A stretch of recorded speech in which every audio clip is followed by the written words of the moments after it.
sebe ohoni se nkwan mu nko a na ye wo Kristo mu ani da so a ende na ye ne nipa nyina mu mobrofo. Very good. Sasa asisi asitram sa me kwa so no menya ka ato me kwa burochire mato asase menye sika se nyama no hunti na yesum nyame a ye kwa so re de a na Paul say ewiase mu nyina na ye ni nipa ye ka mobrofo a ye ne edikan na je se enipa esum nyame a sasa asase su ne menti ene ye som de a ene na nka hu ni fa so kra se wo hwema nka be kwa so because bibi wo ho potin eno nti na me yakwaso eno nti na Paul me yate asese sasa asisi tena mu nyema hu nti na yesum nyame dia na nka ye mobo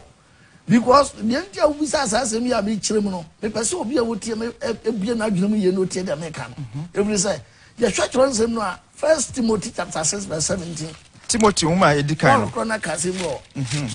Timothy uma edikan no ya mane dia ye de ho to so a ni nyina ye beja hako Nemo botadi wo ho eye nkwa botire Papa 1 Timothy 6:17 6:17 otu adefofo enti esikafo kra no se Paul etu esikafofo ase adefo a wo wiase enti wase esikafo na omonye sika kasa kire won se no mo wiase a mo mfom sika mo anyam dwuma no won nwina kokrokosem ya mo se mo nwina kokrokosem na mo wonfo wani ento mo wonfo wo ho anto wona hunyade mo mfo mo ho nto mo hunyade eni hoda no so hoda no hunyade na entra hoda no nyamfe ho nto so na wonfo wani nto onyankopon a na mo yemfo mfo mani nto onyankopon a omanya nnuama nyina ema no dooso se yennie no so ko so ba mkakra se wonye yi so munye yi enya wo ho no munye wo ho enuma papa fam wo awradi se woncha de feso se omontra woncha de feso na won santre na won fan hye fapem no mfa hye fapem pa nto ho ma won ho nsie dachi na waso no kra nkwa no wasa nkwa no anipa benya no eye nkwa ne hu hia na eno na mepasa metwe obi adwen begyina bebi so kakra e se nyamsom ne kwa ya sum nyam se ya obotai bi si ya nsa beka bibi bi se utwe wiase a yamfa wiase nyamfa to ebi ni sai obi tumi ba boxing a oni obi bo no oni pako no oni ne bo boxing oni ni problem bia ba botai bi nti ya de sika bi ato de bet bi ato so sa me bo we pra no matam on the boxers no mo botai sasa enye se bibia oni ni asebo so hia no a ese o bonu e weekend party ba bi kra tumi ham tew no da fom na we see na eno ye bonu botrophy yes na we yaman bet obi tumrika every numu abari a besin ko dance my last friend malatin otumrika beduru ha yaman iska eni milo bibi da so wow anyumutufo eto nyuma yesi ya ma word ni apadua bi ni asensene ho ya polish no fefe sa woto pa na de sha won sa wa wi ni sa na nyamsomote yanso obotai ye botai ni say ya sum nyame say benya nkwa botire so aja say nkwa botire eno na enti ya kwa sore enti Paul e kan asembo Philip chapter 3 verse 12 Philip 3:12 Philip for woman no etia eye bontofa ma me na mehwehwe na Philip chapter 3 verse 12 Paul bekase bo ha obi entie asem ni 3:12 eho ana wacho say anya se mensa anya aka Paul say bibi nti na osum nyame na de kodia na osum nyame ne nyasa ne nsa anya aka ana se maye mawie pe dada na mo mekoma nim a na mo opriko nanim na mensa aka se de ba ne nsa beka se de Yesu Kristo nso nsa aka se de Yesu Kristo nso nsa aka ono Paul no anuanom me de Paul so ono de me susu se mensa anya aka bribi ne nsa anya aka bribi na so ade crop ba ko pe na meye na so ade ba ko pe no ye me ma me wure fidie atwa mu no wahu na me twe me mu me pedie ewo anim no atwa de wanim no me de meka me pre botaye no odimrika epe botaye no ho maduru na makonya na me ka se em no okay botaye no wadu verse 14 no me de meka me pre botaye no ho maduru me pre botaye no maduru na makonya osoro fra onyankopon nam Kristo Yesu mu afrem no munkunimdie ebo no yes so enkunimdie ebo no crown no botaye no eno ne say ye pre say dan kwa ma heaven ho no yansa beka nkwa botire so that say enti Paul unwie o ka se bo ase verse 15 no enti Momma ye mu dodo ye peno enwene saa na se biribi wo ho a mo dwene no fofora eno nso onyankopon beyi no adi a kire mo nanso de yenya dada no momma ye nkoso saa asi yakoso saa nyamesom no ye de nwato so no asi ya pre ye koyanim was butabi wo yanim a yensa beka enti Paul so no de wonanim no enti no opresa no nsa beka enti esa me no mienu nso yenya butabi wo enu so say yankwa sori keke ye obibi potin a yensa beka enti obecha ya de biem our 1 Corinthians 9:24 Paul na Corinthians 4 ma edikan eti ye nkron nchichemu 24 ehho na wache se munim se won a wosi America kan no wonyina tumirika no de nanso obako eno nyankunim de bo no omo si America kan no ye si America kan a ye wo America bi wo ha ye fra no 100 meters yo enu se who betu a munyina mu gina line baako so na ya sha abempre na munyina mu di America na Paul say o twa adua gina so nyamesom na yesom no yansom no kwa no kire say tie e would kan ho kakra ma 1 Corinthians chapter 9 verse 24 no munim say one a wosi America kan no wose wonim say obi a wosi America kan yo person odi America no first one nyina tu America no die e pa nyina be gina one line start America na so ba ko pe eno nya nkunim die bo no so ba ko pe no be nya nkunim di nkunim bo no sa na muntu America sa na Christopher anso no yentu America na manya bi nyam se nya nkunim bo ni bi na obi a osi aguka no obi a person tu America no di first no oso ne ho no ma nyina mu oso som no ho woni ma nyina mu na won de na ewiasefo ne de woye no wanya Abotire a obenya botrom be ye eseye obenya botre na botre no so be sai na yan de ya Christopher de enseye ya botre ne nsai so aja se ento oto aso kakra bitie santi ni santi no me de Paul so no de America metuyi America hotu no mentu no asumasum bo osunsum bo kuturukuo so a me boyi botre ma se wutu America na ya boya se de osunsum bo ba na upia dia ene ka unso bi wo achi obetwa what is into America hotu no ntu no se de osunsum bo ba ana se kuturukuo a me boyi me mo no se de me brom frama wa unsa wo to unsa no obi bo boxing now person start bet down na person fa dia wo be bona week no it is a wo to from no na se wo beti ko hwampe dia oni pa ko be nya nti Paul so no ne dia na wo ye no wan nya ne se de o bokuturuku na o bom frama na wo ngaji wo no mo mpra no nkotam bet no what I say enti Christopher yen ye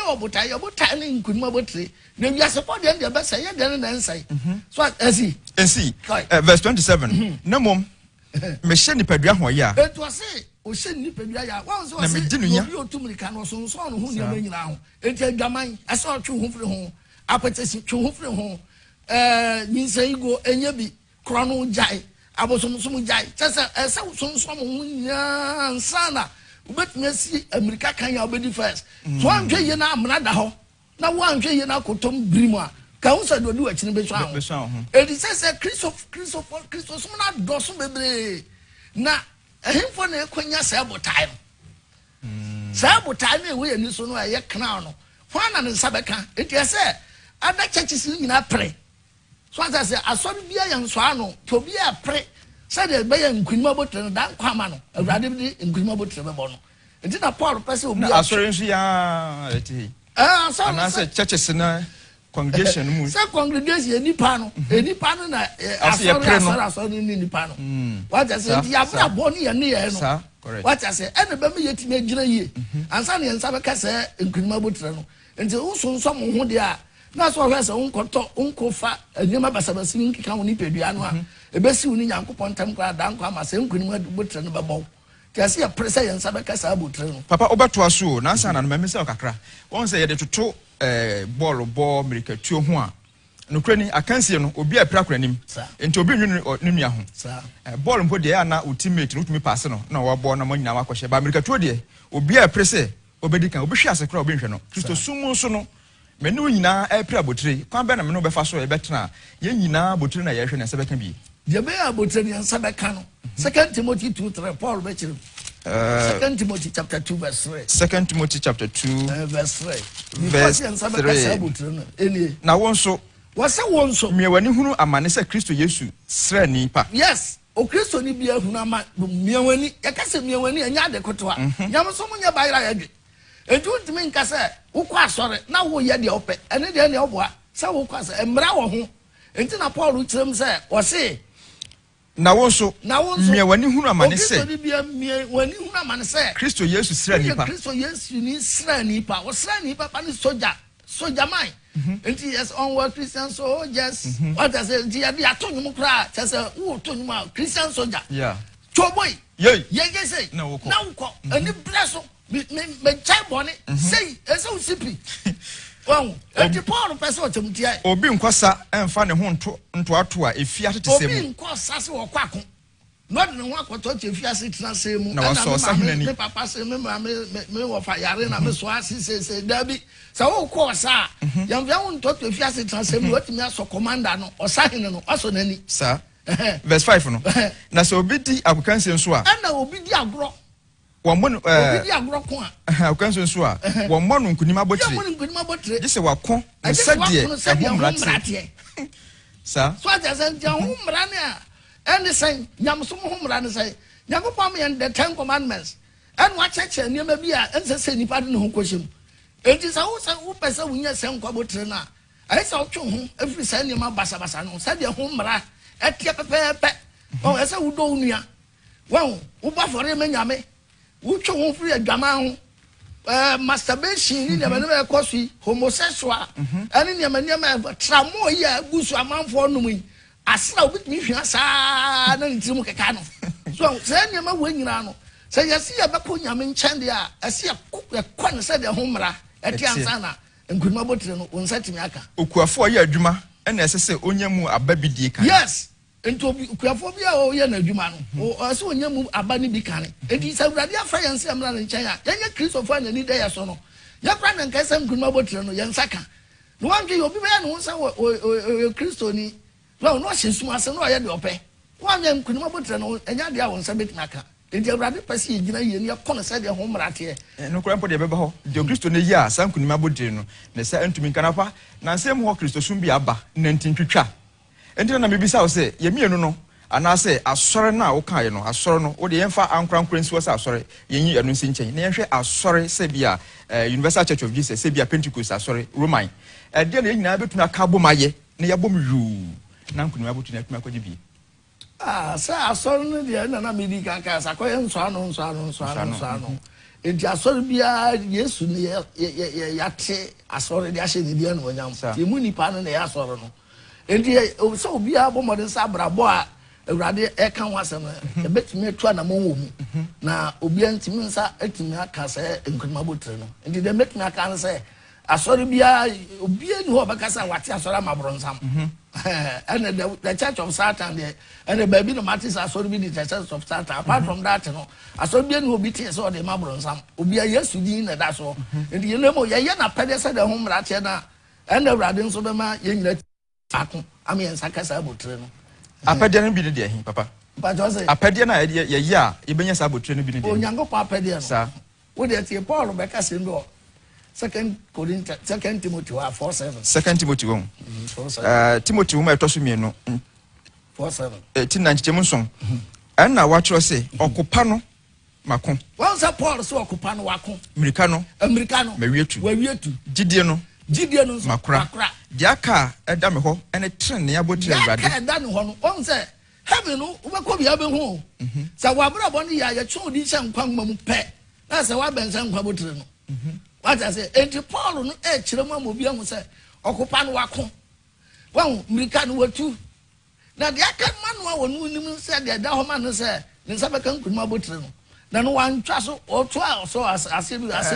But mkan pese o che okupa no mako. America no mawietu. Gidie no makora. De aka eda me ho ene tren ya botire a awurade otumfo tren ne no. Otumfo tren ne no. E de beba emi edano edebe mame edano edebe manu dano na nyame nko enye onu nko na mmom won a wodo na ho yie eno nyina so bi wodo na ho yie ni nyina so bi say Yesu Kristo wu sori ye no wu ma Kristofo ene nyina agina di enti obi Yesu wu ma no bia no enkunimdie no sa wotimi sum nyame se da medi kan kan se ehomra no wudi so na to ho firi nyama mfata ebesi woni nyame ntam kwa no ho a eno na be ma se enkunima Abotire no nsa beka ndi na Paul kirem sa no so ata se ono de wakopa no wakom okono ne sai wuzo bi no kwa kase wo sum nyame a wakoka ntokwa eso aburu nsam ebetwitwa onanti enso hwe beba amane beba edu wotimi gyina mu a eno ano no ano no okono correct no akra ugidie no faith no a wunya wo Yesu mu no waso wo fa Yesu a fa ugidie gina ho pintin fa sibo no edu faith no ano so ni gidie no edu kra gidie no forever dia tie bia so hwe bia beba wakwa mu bia wo begina na ugidie na di aboa ama on so won saka anu bi na Paul ye na sa o twen say Abotire no ye de be ma no na Abotire no me gidi se obi ade say Abotire be ma no bia yo nipa ya chiro din won Nkwa Nwoma no o kan se ya ende ka bibi kakra fa Nkwa Nwoma no Nkwa Nwoma no ye den Nkwa Nwoma no Nkwa Nwoma no ye the book of life onipa biara obesum nyame no wan you gidi pa ni atwe odi ase Nkwa Nwoma no na what nyame obi e babu asu bia no gidi pa odi ni atwe ase Nkwa Nwoma no na fe na unyuma ene onyema wo ye nyina na e mo record obaji Yesu Kristo di ye na ya record odi no Nkwa Nwoma nti metiwe me di no Nkwa Nwoma no yes correct so nti anumu na obo abrabo yi ya obanya Nkwa Abotire no enti wa mo abrabo ni ya etimi yi odi mfiri Nkwa Nwoma no edina Yesu atwere no odi ne moja atwere no obayi odi e ban san no ban san no yi odi ahwe Ezra 32:30 Mose Nwoma etoso mienu no 32 on eti aduasa mienu nchichemu aduasa aduasa mienu nchema aduasa ho na watro se na ade akye no o se Israel for ye bone ade akye no Mose ka kire oman no se na Mose ka kire Israel man mo de moye bone kase Israel for mo de moye bone kase na afa mefroma kwa Awurade nchen na afa mefroma kwa Awurade nchen ebi a metumi mapata ama mo bone no na metumi akopata na mo bone no Awurade de ache mo na Mose sane kwa Awurade nchen be ka se kwa ka se Mose kwa Awurade nchen kwa ka kire no se awo Awurade bone kase eno men yaye bone kase no man Israel for ye tia wa ye sika anyame afa mo akoye bosum nya sika nyame bi na mo som na afi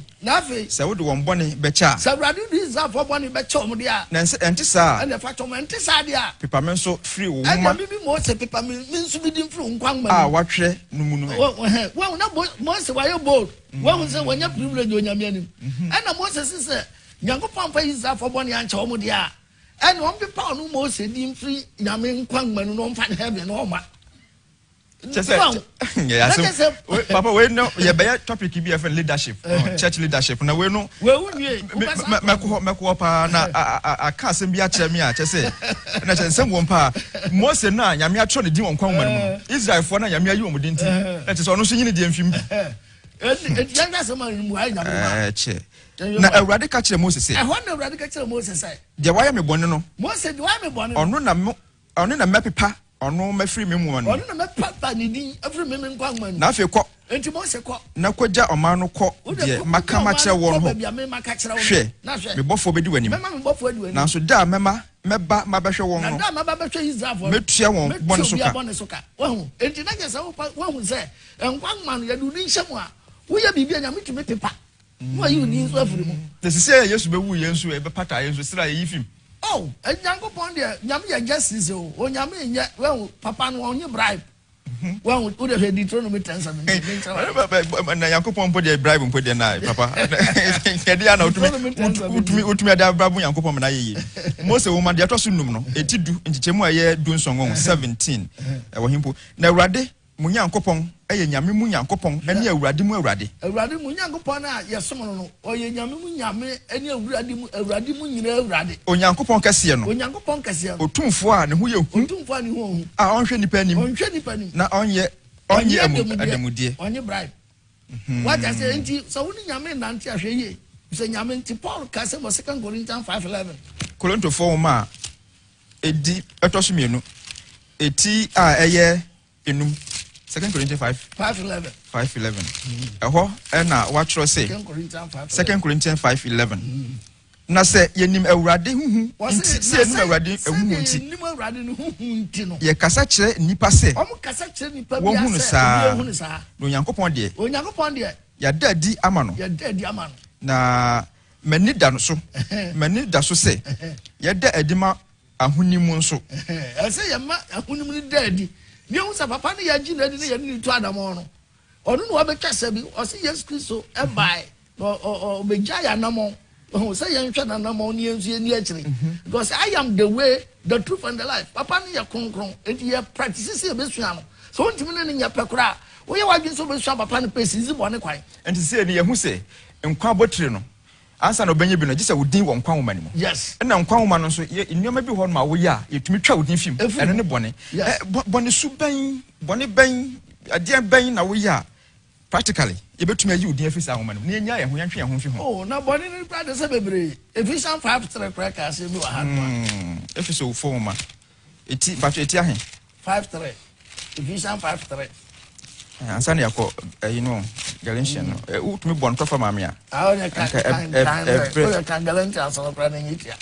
5:19 Galatians 4 Woma no etirenu tiri correct de efro onipa sumumba na honam nwuma no dadi pefe honam nwuma no dadi pefe honam nwuma no na de bone ba no eno ne bone no honam nwuma no dadi pefe okay dadi ukoya wu yo bi na beka se jai we no uji nyame dia on kronkron de onam ka wonyema papa ebetumi akase no anu so ne nwema a wo ya Nkwa Woma no ebetumi atwa odin afim sa nwema ebebo so se wo de bobo eni adwamamo efi ahohwie abosomso adutuo otan akayo ahoya abufu aprapre kunsun mpapaimu nitan nsabro agobone ene de etisa yenum ho na mebom kokko na oboni panyina kokko se de mebom kokko kane no se wona waya sa nwema yi na enya Nyankopon ahene no yes na we better Nkwa we di my happy perfume better no akọ and you say David Crack as was Psalm 69 verse 27 Psalm 69 verse 27 Psalm 69 verse 27 Psalm 69 verse 27 67 maybe 69 27 ho na watch say ma amumuye emowom amuye so Mamuye so. What's the boy for no one and a more so? Mamuya for a mumuya more no so. Na Emma 1 ma 1 tenemu. Na no day. Na ma 1 ma 1 tenemu. More ma 1 tenemu. David na kan. Your more no a more so. On form catching for him. Ma won yi won mfiri atiase for womam. Na yenyi abone from atiase for womam. Na ma won twere woni tenefo din mom e je min so atene fo na mo yefo din mom what I say you your tenini na wo yefo ni a be you ni afrema no awurade be you ni afrema no ende hu pa o ehu papa ye bedan ye ho akwaba na ye ba nsem bebre ho no ma a wo se etumi di hu nkomo ansa na metumbo ase akwade dan ho ba nkomo bi wakire ye bedi na mabisa ho nsem na abusuafo heaven Akwantuo dwumadi na ogusu a wo hwe na ye hwe Nkwa Abotire Abotire efisoro we ya fa mo asase so enya de wo de koto ba bi atuma wi na achen ebi kura tuma bewia we ne de boatire a wo de tesoro ho obi ama ho na bewia eno ho anamontuo na ye tuo se ebe ya heaven a ye pra akora na se nya mesom a ye som ebi eden ebi nso ede ni nyina ye kabo mu a betumi akonya Nkwa Abotire no Apostle Abraham Obugyei Universal Church of Jesus founder and leader ene te hanu ma ye ne ehwe nkomo no mam sema bi pe na me nam ho nkwaje nkrato me ba heaven Akwantuo beto aso.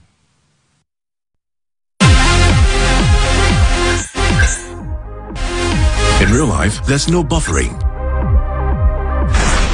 So why accept it from your internet connection? Get connected and experience ultra-fast internet to the home from MTN.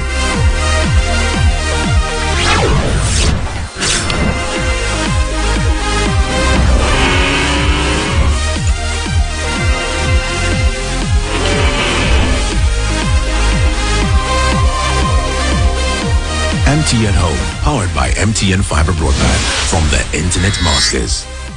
Everywhere you go, MTN. There is no one else. Kwesi day, bodate in it to her. And from Makasi be Ebabebo. Ghana, are you ready for the biggest gospel reality show? Krum Krum. Yes, sorry, Eradi. Amanfusuin, Ebirumani J Pa. ebinzu hurihuri and a band in ebinzu very serious. Ninyina say ye krong erade and worship. Hina enodia henchono ebe kofi. After 11 weeks of eviction, Ninyina besi ewo sika hall. 4 p.m. Pepe Nejmedi Nefias live on Atinka TV. Menu film. Vote for your favorite band. Na onye the winner. Short code you know 1762. Krum krum. Yes, sorry, erade. Krum krum. Yes, sorry, erade. Asaye.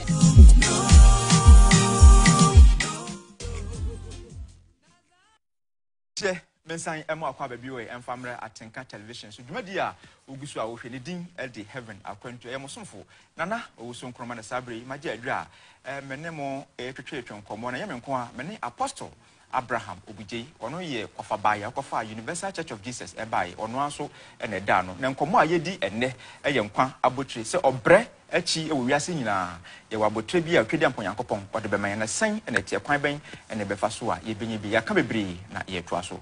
apostle ensama akwa bebe na wadi yawu mpa ense yehu Nkwa Abotire na de kro aye na yehu se ansa na benya sa Nkwa Abotire no bi no ya twere wudin e wo Nkwa Woma no mu ena Nkwa Woma no so ye twere wudin a etumi papa eyi film na nwema wo ya etumi papa no wa kire yen ende yen hwe yehu negative no yen hwe positive nso ede na wo ya sisi ya meka se midin wo Nkwa Woma no mu ede na me ya ebetre mu akopembra mewu na makọ heaven bi yo dia ebetuma be ni patra edian tra Nkwa Woma no ma ansa koka Nkwa Abotire no se hwe so se bi mu a wo dia Revelation chapter 2 verse 10 Revelation 2:10 Nsura amania urubehu bia ye metima kan se o Kristo ni bia no amania bia betu bia no nsura amania behu bia hwe ohonam de mumu bi begu afiase ohonam no e de mu begu afiase na ya ka so bi da afiase a na so wa ho kirem enti honam de mu begu afiase a ma me ne papa odofo awutie me enye se bia nyamosom no kotro wudi a na ye beta ma wo be hyehyɛ so hwɛ bi ni obstacles ne ma bi ebebu wakwam na mo ese wugina wo hona wo ma wugide no wie paye no honam di ebinum bebre honam no de begu afiase asemo ti o no se ye be honam ma ne dadu wo de ti o hwɛ honam de mu bidum begu afiase na wasomo ahwɛ no be so ya hwɛ bronsan be so ya hwɛ na mu behunu amane dadu ye be honam ma ne dadu dinokura kodu owo enti wo de no kra because we are the aduru de wan hwe ya wo be ya zan wan no kra wan ya wonka bi da na mom di no kra kosi wudam na mama Nkwa Abotire na won saka Nkwa Abotire ni bi enti de nipa ya ne nsaba ka Nkwa Abotire no James 1:12 so kra beka James 1:12 James chapter 1 verse 12 Inshira no nipa oto ne bo ase e wo sohwem number 1 ebiem nsini enhira no nipa oto bo ase wo sohwem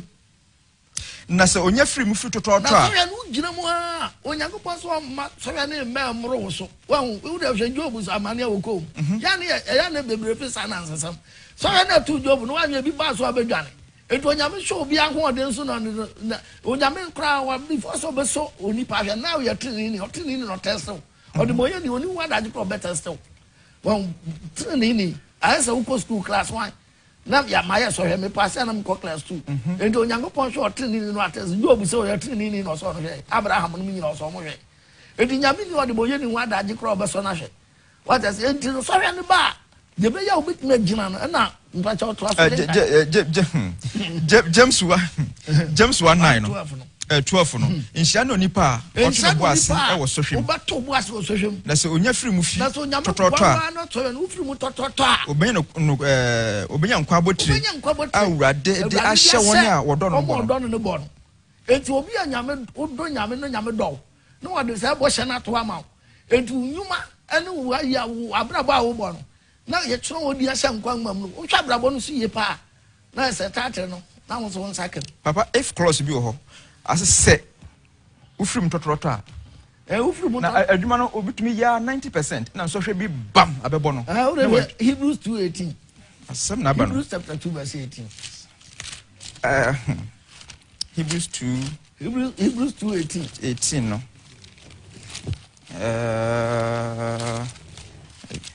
Hebrew no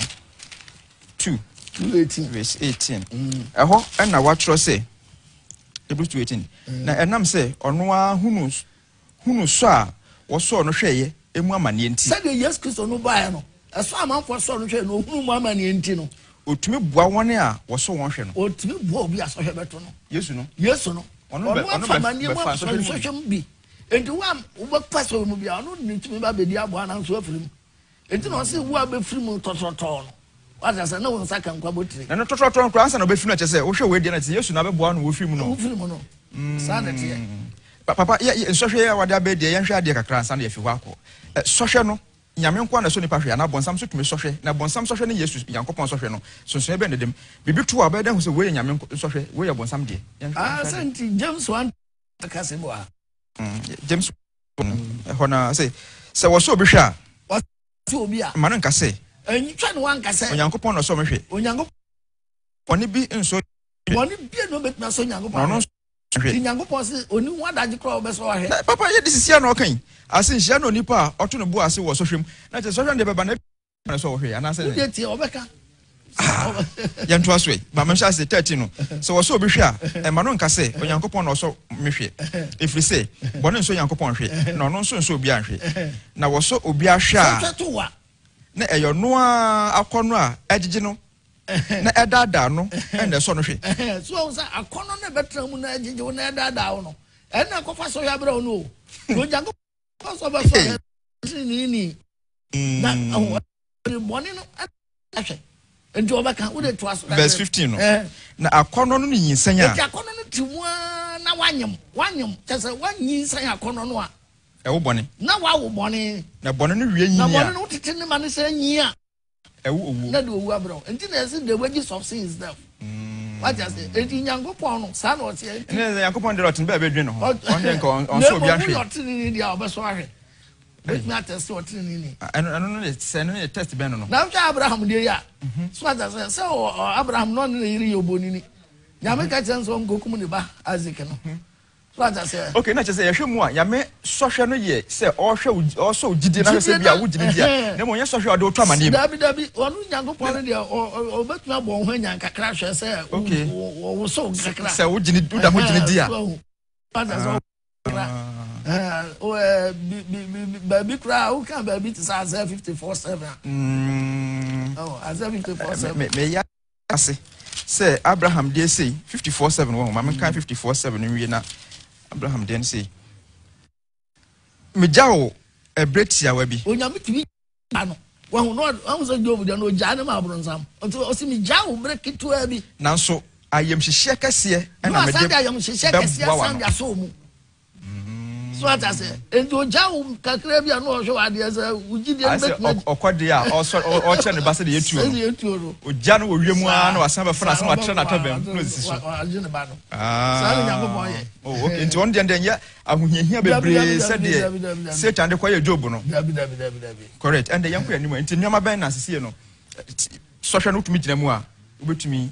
aso ano na de wantumi anyina mu nso na chese o kwabo nsam jema ana na mpese me hu no so wantumi anyina so hwe no mu dia papa no kwesem ne say mama practical example bi obetumi nyamesoma yasumi obetumi soma ebekura tumi be yasofo ombesoma kwakodu ba bia na wamane na wakwaje aduru eno no enya sohwe enya mane because nyame ne ya adwuma pa o but eno so yakono kro na na say ni bra na edien na di sa we but nyame to so kwahwe no no mom dia me so onyankopon no se wo set say ya na adwuma ma ho a ono adi ntumi be baakew wo second Chronicles 16 na nkra kan o so nyame de na den ye edi boa obi anakoma di mu wona ho nza wo ya sofo no akoma di mu o so hwe ni de obefam obebre me say some share minister ase me share nyame asem kase amane de me fa bi no kwasem a what nyankopon so ese wuji se gina it said that wo sika oni sika se wugina what I say na nyankopon no so do be kon kakran to da bi kra de obedi kra na den aso gina mo nyankopon tumi be da di sa na me hu no enti ese tem bia osofo a wose wo nyame dwuma pa na wajai akọ ene na enye nyame na frɛ no ɔno ade ne pɛ ne be wuram ye metimi aka no no so ɔno ade ne pɛ wuram dia ade dobro nsampa na wo do bɛyɛ na ebo se nyankopon na si ye na dwuma de a nyankopon honhom na ɔde ama wo no ntina te sɛ dan kra wo begina na onyame de ntumi aba wo de head ana no de wo bo manpower for how many years hwɛ me bo manpower me de manpower te 4 branches na me nkasa machine nti asɔrma no collection na wo beto akire ni kakra no ene yetimi ma Ghana may be build and profile Ghana the AB my and so would quite preaching Kakabe Nejato. You have a poetry, and couldn't be able to some couldn't be able to know you will need to show a pay. And I see a cohaven a boy, Obian. Oh, I know Bombia, Usha, revelation for one better said above for Nabobi, and Janu will be a Kobobi, and soon be a. Osoro prono bi edisem no bi osoro pomano ye chi no wose we ya chi mehwei na hwe we hini epono osoro me hini opon osoro na ni a mete kan se totrobento a ne me kasa no se na ni a ote e bom sa totrobento ni John the Revelator kasa ya na kasa frobra na me kire wo de etwa se yenum achi no na me ncho de etwa se wenum achi no eba na ntama na mo huhum no hunya so huhum na hwe wo de ahenwa asisoro na de ahenwa asisoro na obiti ahenwa no so na de ote so no wo hwe no a ote se ahwehwebo ni mojanambo na yankonton a wo hwe a yankonton a wo hwe a ete se ahamamombo atwa ahenwa no ho ahia atwa ba bi a ahenwa no sie na hyi ho ahia na hinwa aduonu nan atwa ahinwa no ho asi nan so atwa ahinwa no ho asi na mehumpanimfo aduonu nan se wotete hinwa no so wotete adwa no so shishan tade fita na sikabotire bobo wonti na sikabotire bobo wonti na yinam eni ahodo eni aprana efi ahinwa no emu free adi na ojakane anson aye hu nyankopon nson no redere ahinwa no anim na hwehwepo ete se ahwehwe a wo ahinwa no anim eno so ahinwa no na tiasefo banan a ani aye won ani na wo bia nyankopon tie na chesa so bofo ni nyina bom kunum Abotire ni bi enti ani tina Paul ka se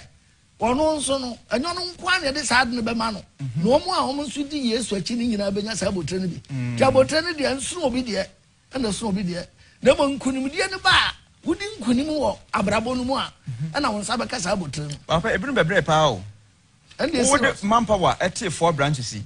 branches ansa na wonya microphone akasemi obi nso de ono oba no set up dada di preach ni bibia obi kura do start with radio so ansa na onya domba na wo hwe wo brei na wo hwe sa ne pe brei ya de na nka munya Abotire ba ko